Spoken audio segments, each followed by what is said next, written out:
Welcome to The Deep End by On Deck, a podcast where visionary builders, creators, and thinkers discuss world-changing stories and ideas. I'm your host, Marshall Kozlov.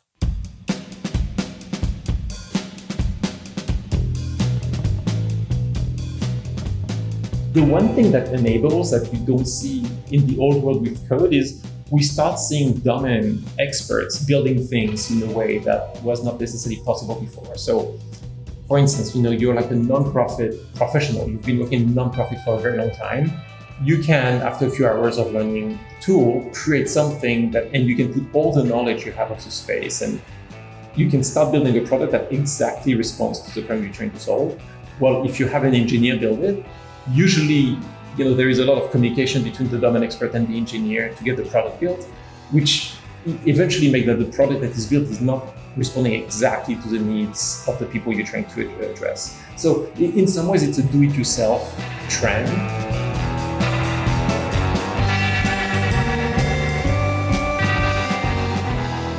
On Deck is where ambitious people worldwide go to start companies, find their next roles, and invest in their careers. Deep End invites the founders, operators, and investors from the On Deck community and beyond to turn their experiences into the ideas others need to start their own odysseys. Joining me this week in the Deep End is Emmanuel Straschnov, the co-CEO and founder of Bubble, a tool that everyone can use to program without writing any code. In our discussions today, we chat about NoCode, what it is, where it came from, and its future. The pandemic saw huge growth of interest in NoCode as people were looking for cheap and fast ways they could start building from their own homes. Emmanuel chose to bootstrap when he built Bubble, and a lot of Bubble users chose to bootstrap their own companies too. With the ability to build a web app this cheaply and quickly, there may not be as much of a need for fundraising as there was before. Similarly, are technical founders or early technical employees as important when no-code tools like Bubble exist? Will even the importance of a technical co-founder or even coding itself eventually become obsolete? Of course, there's a learning curve to everything, even Bubble, but it's relatively small compared to what a lot of boot camps look like, and users often find themselves building MVPs within days of starting to use the tool. We also discuss the state of remote work, how Bubble is building out educational programs for its users, and more. It's a great episode for anyone interested in starting their own venture, or anyone where else in the industry is looking for tools to build their first product. Let's dive in.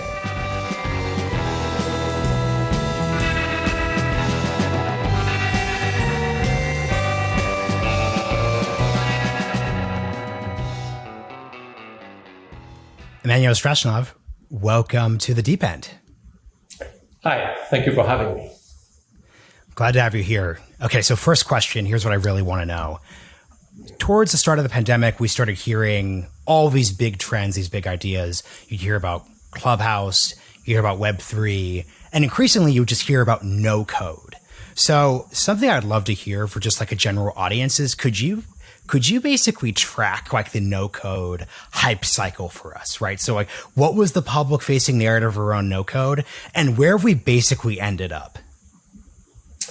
Yeah, so no code is actually pretty long term, goes back to a very long time ago. It's the idea that you can build things without writing code, which actually started happening in the 90s and the early 2000s. That being said, it was not framed as no code, and it didn't get, the traction it has today, because you just need the tool to get good enough to have enough people, engage with them and start creating a community. And so of the recent era, so we started our company in 2012 and we're one of the earlier players. When we really started though seeing a lot of tools and people starting to care about this, I would say was around early 2019. It was still fairly confidential, but some people started saying, okay, there is something interesting here going on.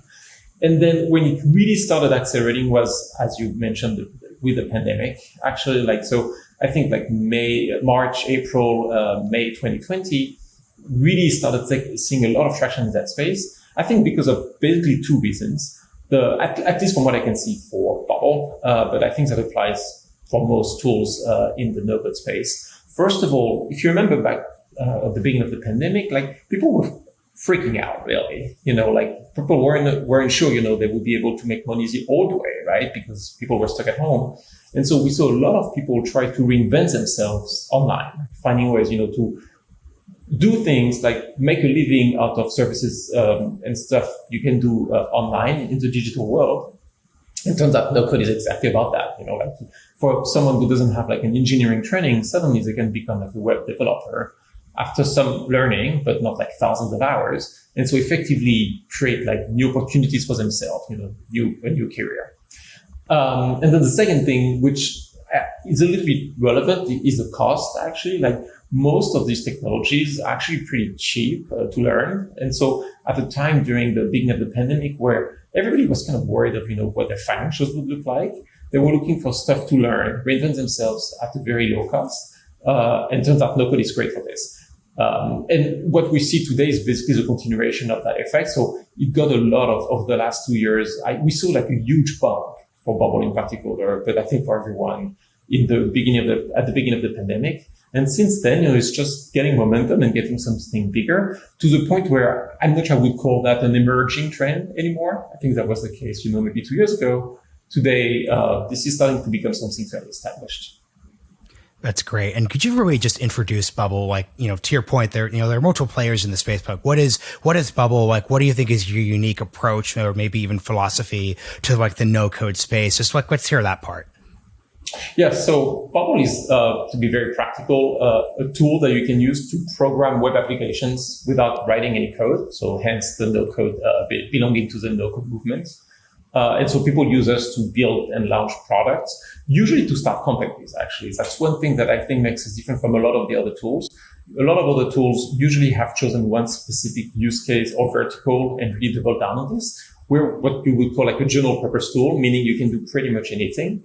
And that fits extremely well the entrepreneurial category, like mostly non-technical founders, because nobody really knows what they want to build beforehand. Each product is going to be a little bit different. And in terms of philosophy, it actually like is connected to what I just said. We are on the spectrum of how much you need to learn the product, but how much you can do with it. We're pretty extreme on one end, meaning it takes a longer time to learn Bubble compared to some of the other tools. But there are virtually no limit to what you can do once you know how to connect all the different things we have pre-built, when you know how to connect them together. To give you some examples, like some of our users for fun clone twitter.com, for instance. No other no-code tool on the market will let you do that.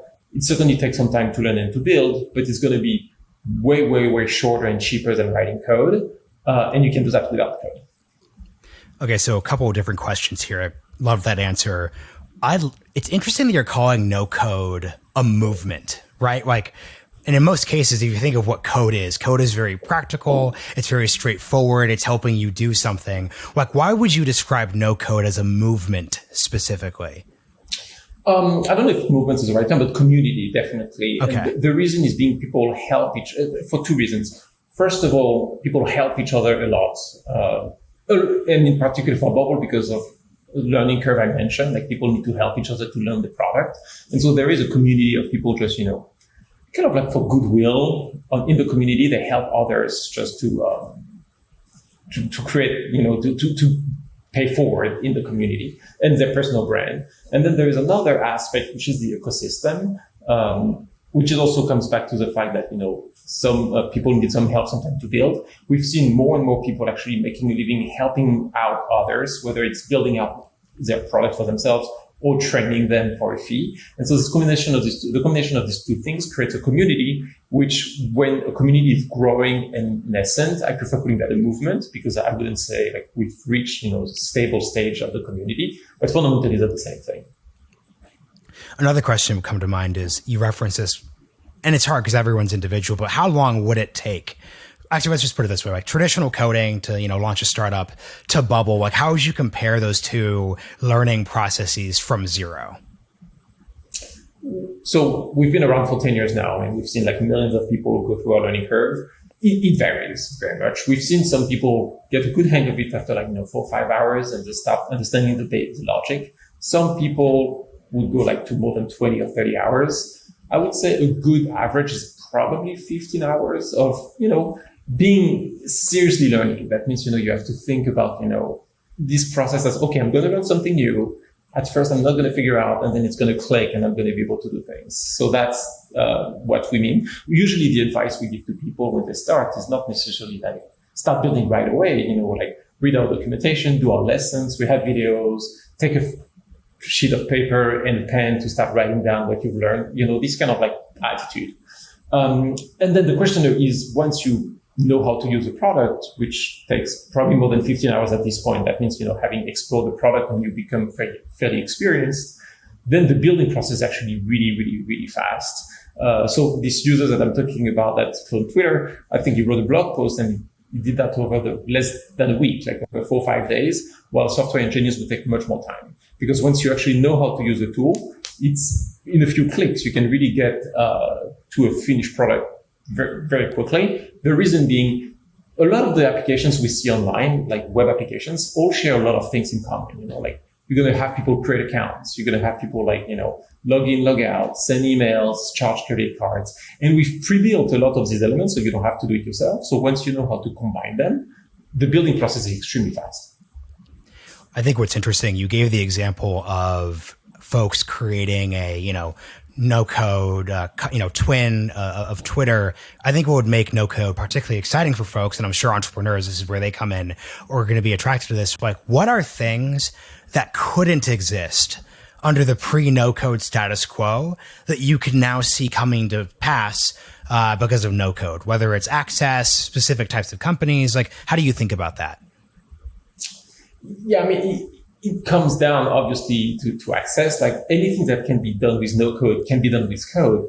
The only problem is, for 100 people that can use no code technologies like Bubble, probably 1 or 2 only know how to code. So it's really like, it's a scale issue. The one thing that enables that you don't see in the old world with code is we start seeing domain experts building things in a way that was not necessarily possible before. So for instance, you're like a nonprofit professional. You've been working in nonprofit for a very long time.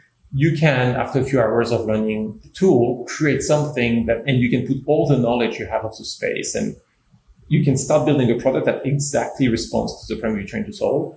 Well, if you have an engineer build it, usually, there is a lot of communication between the domain expert and the engineer to get the product built, which eventually make that the product that is built is not responding exactly to the needs of the people you're trying to address. So in some ways, it's a do-it-yourself trend that it was not necessarily as possible before. It was definitely possible for coders. I mean, if you happen to be a professional coder who's been in nonprofit for a long time, you would have that knowledge, but the likelihood of this to happen is much lower.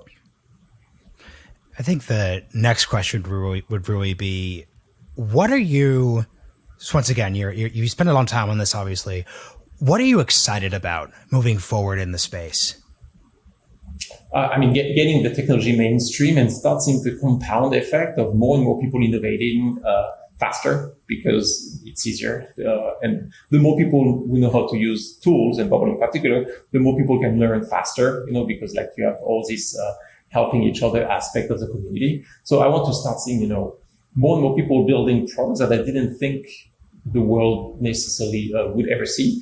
Not necessarily that they're going to be like a super new technology per se, because it's not really what local platforms are for, but they're going to be solving problems for some particular verticals that today do not have access to software because you don't have coders in those industries. And that's something very exciting. And I think the next question would basically come down to, we've talked a bit about, what Bubble can do. Obviously on the website, there's, a reference to like making code obsolete. Like obviously like that's great marketing copy. It's really exciting to basically look at, but to what degree, what do you think is the gap between vision for that and just like the reality we're living in right now?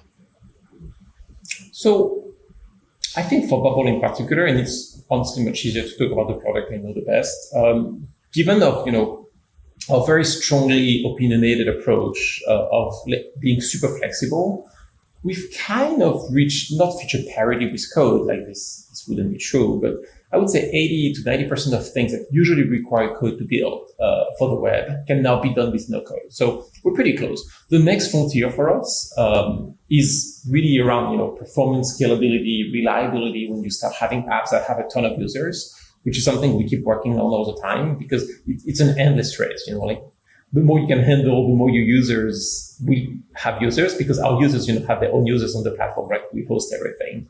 And so we need to make sure that we keep handling that scale. And I think we have a lot of progress to do there. It's just about execution and time at this point. But that's where I think the biggest gap is for a product like ours. And something that came to mind when you were describing this, you're saying that, something that's unique about Bubble is general, broad, focused. And, there are a lot of places in the space where it's very, very specific. How do you, as, a leader, how do you think through the trade-offs when you make that decision, like serving like a broad set of folks versus like getting to the pointy sphere and really leaning into that?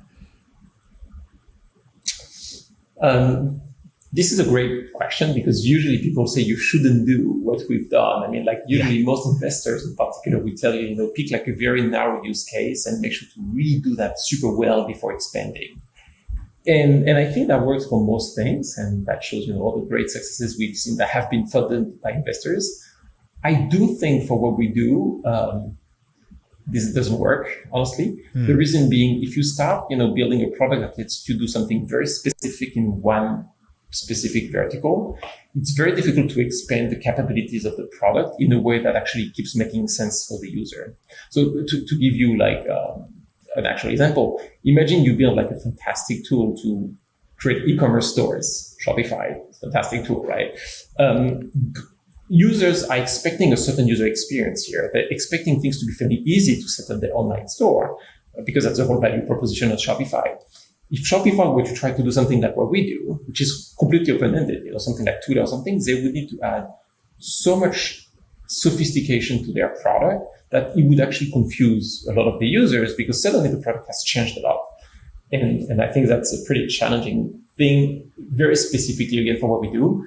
I certainly don't advise people, like when I meet entrepreneurs and because of my job and the fact that a lot of people on Bubble start companies, like I talk to a lot of entrepreneurs, I don't necessarily recommend they do what we're saying, which is, go broad first. I do think for something as specific as what we do in terms of like the purpose of the product, it actually is a very good thing to start open-ended.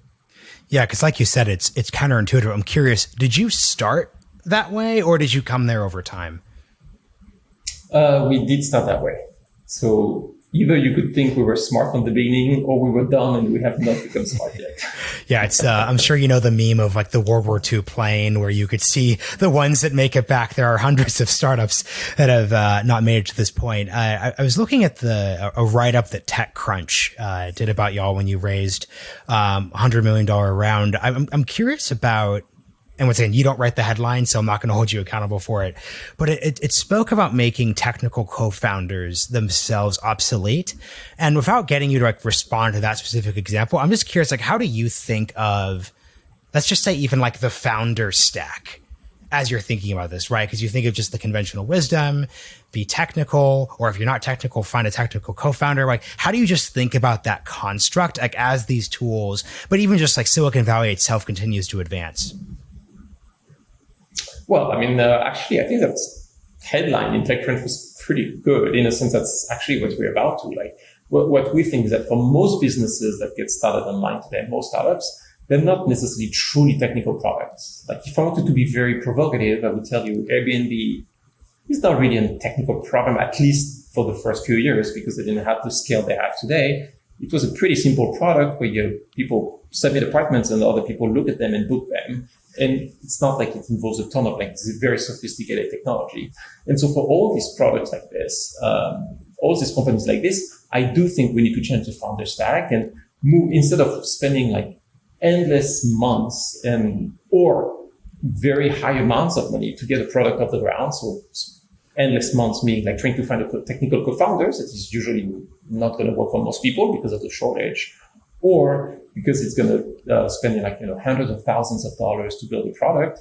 Well, learn a product yourself, have full control of your product, get to market for literally a few $100 a month, or a few $1,000s a month at scale, because Bubble actually starts slower than this. And then you can move to market faster, iterate on the product faster without depending on someone else. Because one thing to keep in mind is that if you start outsourcing, creating your product in the very early days of your company, this is going to slow down, except if you found an amazing technical co-founder that's going to be your partner.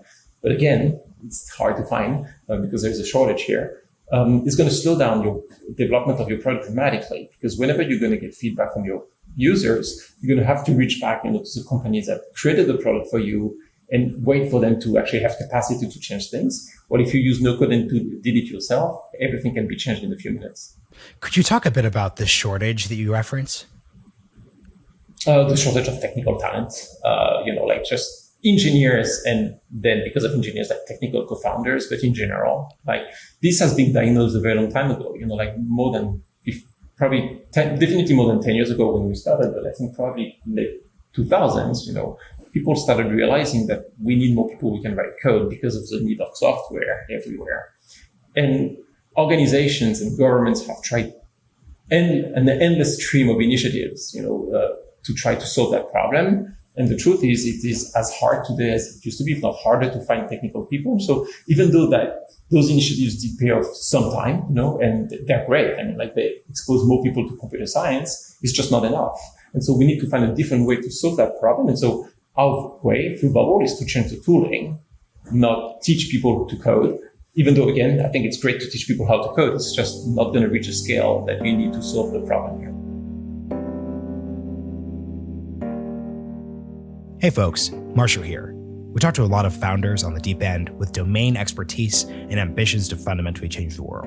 Most listeners may know that these conversations are powered by OnDeck, with guests booked directly from our community or thought leaders that engage meaningfully with our community. OnDeck is the place where founders go to build companies surrounded by a world-class network. And while we are known for the support we provide founders navigating their 0 to 1 earliest challenges in OnDeck founders, we also have the OnDeck Scale program for high-growth, venture-backed founders who are actively scaling seed and Series A companies all the way to IPO. Scale is a trusted, off-the-record community of founders from around the world navigating the challenges and opportunities of rapid growth and exchanging best practices in real time. We have a new cohort onboarding on September 25th, so if you're interested in applying, go to beyonddeck.com/scale.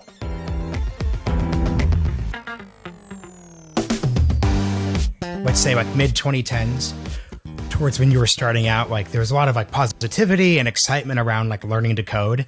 And then by the, late 2019 area, learn to code almost became like an epithet. It became kind of a negative thing to say to somebody.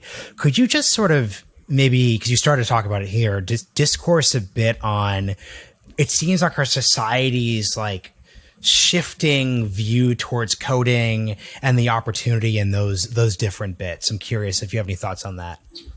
So you think people started saying it was good or bad? But so it started good. It started positive, right? So I work in the news space. So if you had read a story in 2014, you would read like exciting new initiative, like everyone's like learning to code. It's going to save Appalachia and all these opportunities. And then by 2019, it's a joke on Twitter to say learn to code. So I'm just curious, like how I think please. I think what happened. Honestly, it's not that it became a joke, is that it's just people started realizing how hard it is to learn how to code. And really, like people, if someone wants to learn how to code, I mean, they should. I'm so definitely not telling them, don't do it, use Bubble instead. I mean, there are like tremendous things that, you can do with code that can be extremely fulfilling for you personally and professionally. But the truth is, a lot of people got sold that dream that, after a bootcamp or something, they would be able to build the application of their dreams pretty quickly. And honestly, they get, so it was just a little bit of a scam in the sense that it did not happen. Like some people would spend $10,000 into a coding bootcamp, and at the end of the bootcamp being like, okay, I have some sense of, what HTML, CSS, and JavaScript are about, but can I actually get a product off the ground and getting to run in production? Not really. And so I would say, I don't think there is anything negative today about learning how to code, but I think right now the ecosystem at large is more being like, okay, learning how to code is for people whose dream it is to write code, not people who actually want to build a product. If you want to build a product, there are different ways to do that, and NoCode is a leading level. Speaking of which, in this piece is reference to how, given the funding round, there was a need to sort of switch into increasing educational tools and resources. I'm curious how that's really gone. Like, what have you because once again, like you said, a lot of serious folks have thought about instructing online, but also in these semi-technical and technical spaces. Like, what have you really learned from that process so far? This is a very exciting space, but we still have a long way to really figure out how to do that well, because it's challenging. we're a software company at heart, and then creating educational programs and everything is something that is hard, but extremely important. And we don't entirely do it ourselves, by the way. Like the way we've decided to scale this is actually to leverage the community even more, because a lot of people in our community are teaching Bubble probably in ways that are better than what we would do, because they've been doing that for longer than we have. And so we're trying to find ways to associate them to that process so that they can help us do that better, basically. And then in terms of venues, that's one of the interesting things we've realized. Like there is a need for this, like everywhere. It goes in professional organizations and accelerators like OnDeck, or we're working with some other programs like this. We see schools like universities actually reaching out to us, because inside a particular department, usually more the business side actually than the engineering side, people want to be starting companies, and the university is trying to help them do this. And helping them doesn't mean finding them technical co-founders, because it's not easy. So they're trying to find ways, to teach them the skill set to do this. We've seen nonprofits. We've seen, the United Kingdom government reach out to us because they wanted to train some unemployed people that had been made redundant during the pandemic, to train them to get a new skill set. So everywhere, at every level of the business world, we see this. This is not just, for like startups that get funded into YC. This is really like basically about anyone who is in need of a product to start an initiative, whether it's structured as a startup or not. I think something I'm just curious about as we're nearing the real crescendo point here is, y'all bootstrap for a long time. And I'm sure, bootstrapping is almost certainly correlated with using no-code tools, right? To the point of like what you're trying to really do. So could you just talk a bit about the decision to bootstrap, the decision to then actually eventually raise, but then what your advice would be for prospective founders or Bubble users who are, once again, using these tools, but also thinking about making these sets of decisions themselves, especially during like a difficult time in the ecosystem? Yeah. So it's true. Like, I'm pretty vocal about bootstrapping, because I've done that, and the Bubble has done that for more than 7 years. So that's really something that I believe in. At the same time, the reason we bootstrap is not necessarily the reason why companies using local tools like Bubble should bootstrap. The reason we bootstrap for us personally, like as Bubble, is that we felt from the beginning that the development cycle of the product we're trying to build would be too slow to fit with the VC schedule that usually is imposed to companies as soon as they raise money. Like, to be very simple, when you raise a seed round, usually within 2 years, maybe 2 years and a half tops, you have to go to the next round and raise a Series A. And to do this, you need to have shown enough results on the marketplace, in the marketplace, not just through your product. And we felt pretty early on that it would be challenging to do this with a product like ours, because of the depth of features that is necessary to even have people look at your product. And so that's why we decided not to fundraise.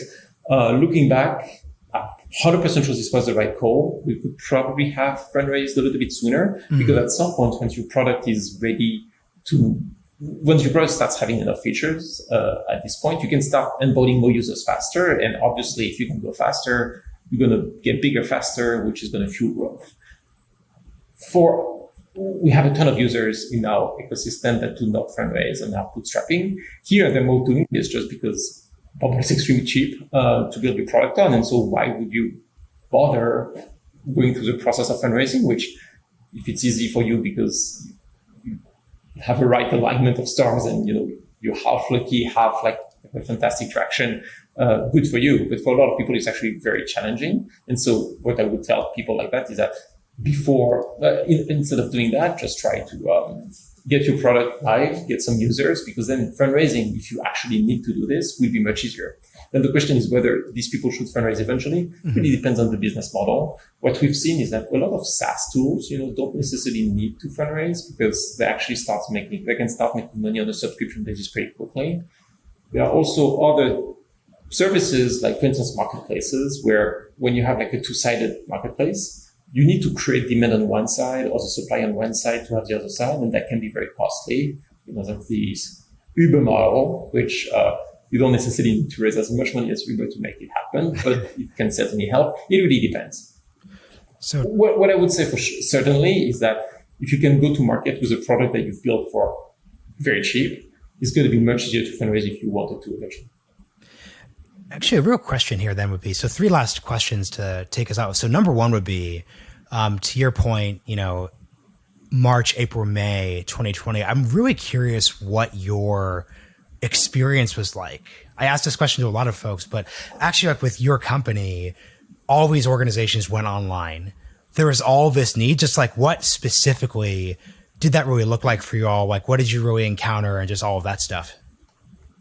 I mean, honestly, so much happened at the same time that it's kind of tough to give a response.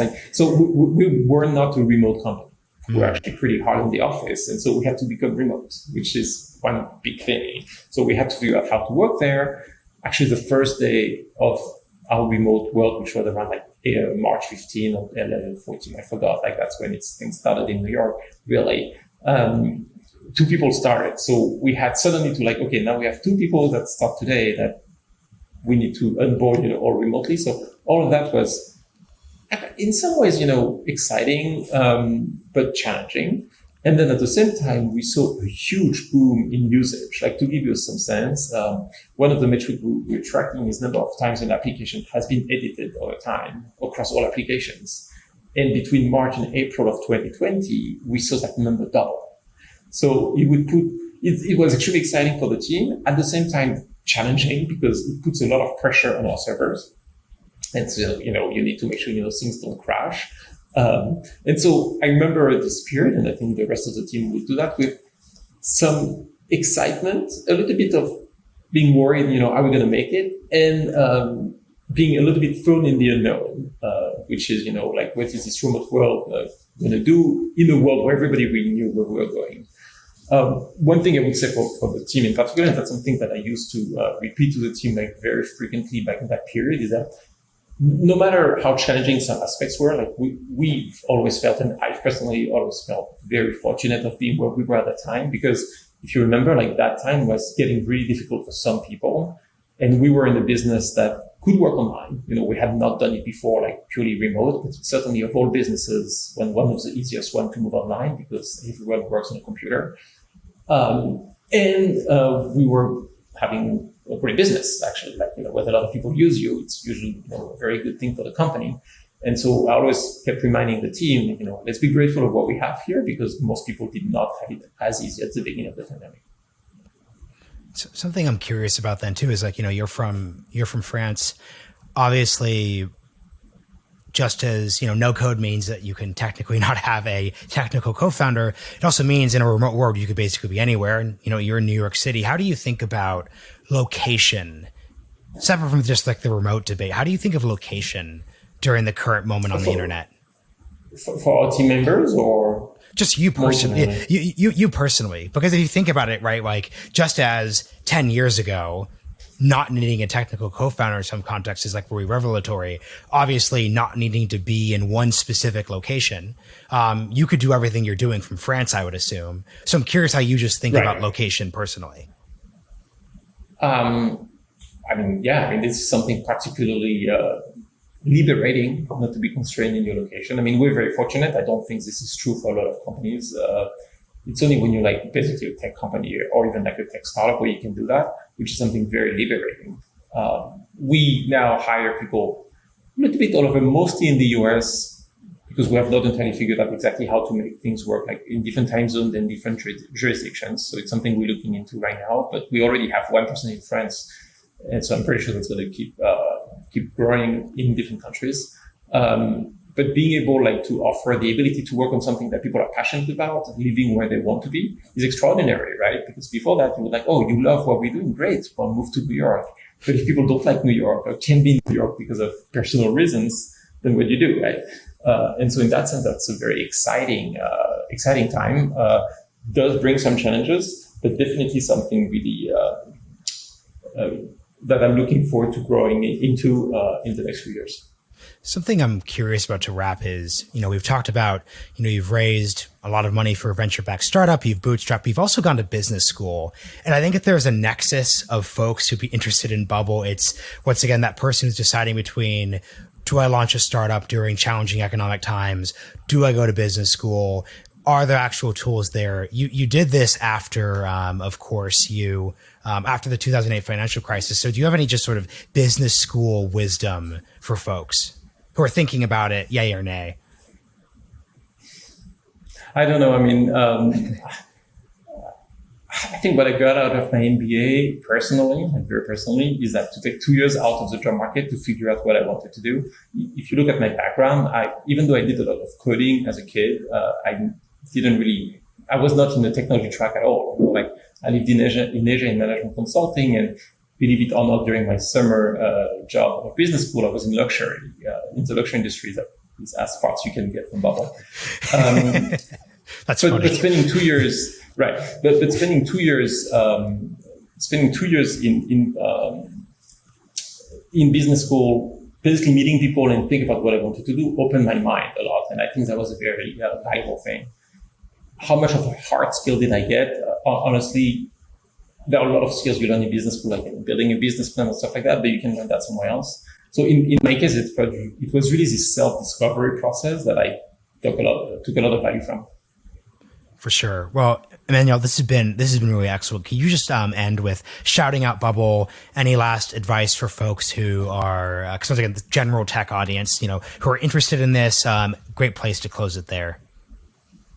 Yeah, I mean, look, I mean, we'd love to have you on board and try to help you, even if you're technical. Actually, whether you're technical or non-technical, Bubble will help you move faster in building your product and really focus, if you write code, on the new pieces of things that need to get built, but not, reveal the wheel of all the things that usually people spend a lot of time writing code. And then, so reach out, if we can help you. I want to be upfront that there is a little bit of learning curve. I mean, that's something that we'll never say, you don't need to learn the tool, because at the end of the day, if there is not something to learn, that means you can't do too much with it. But hopefully, we can get you up to speed as fast as possible. Our team is working a lot on that right now. So we should see visible results in the very near future and get in the movement, because this is one of the most exciting things that are currently happening in technology. Oh, so I have to ask you one follow-up question then.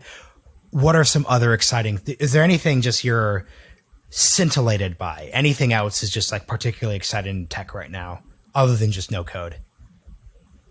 What's in the back of your mind? I think some of the applications of machine learning, which is not a field that I know particularly well, but I'm starting to look into, mostly because it's interesting, is I feel like we're just seeing the beginning of what we can do with this, and that's something that feels pretty exciting to me. I'm pretty sure a lot of people would have responded Web3. That's why I'm asking. This is my favorite question, because throughout the podcast, different answers would come. Yeah, I can't say I understand enough what Web3 is about to tell you that I'm super excited by that. It seems interesting, but that's something that I need to know better before I can give a firm opinion on this. Man, I keep on lying to you. I always have this problem. I actually have a final question. Let's pretend it is, let's say, September 2021, when the whole joke was, okay, what's the Web3 equivalent of your startup? What would have been your kind of bullshit? Here's how Bubble is pivoting. Is there anything, because most startups have a version of it, fake or not. Is there any Web3 Bubble, or is this really just totally separate from that? Again, I'm not sure I understand enough what this is to give a response. I mean, I guess it sounds like some completely decentralized way to build your application, to store your application, no servers. Sounds like what Bubble Web3 would sound like, but honestly, don't quote me on that. Yeah, no, for sure. And you sort of say it out loud, and the struggle is kind of the point. You guys are doing great where you are. Once again, Emmanuel, this has been really great, and thank you so much for joining us on The Deep End.